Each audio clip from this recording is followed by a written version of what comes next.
Hi friends, welcome to Nirvan Dev YouTube channel.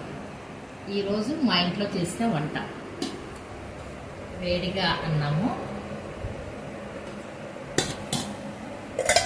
గోంగూర పప్పు, రసము, నంచుకునేదానికి వడలు, శనగపిండి గుంటలు, చల్లని పెరుగు, మ్యాంగోస్.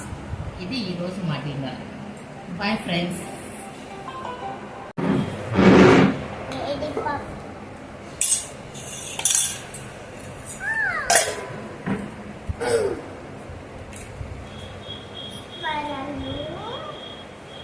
కొంచెం ఊరగాయ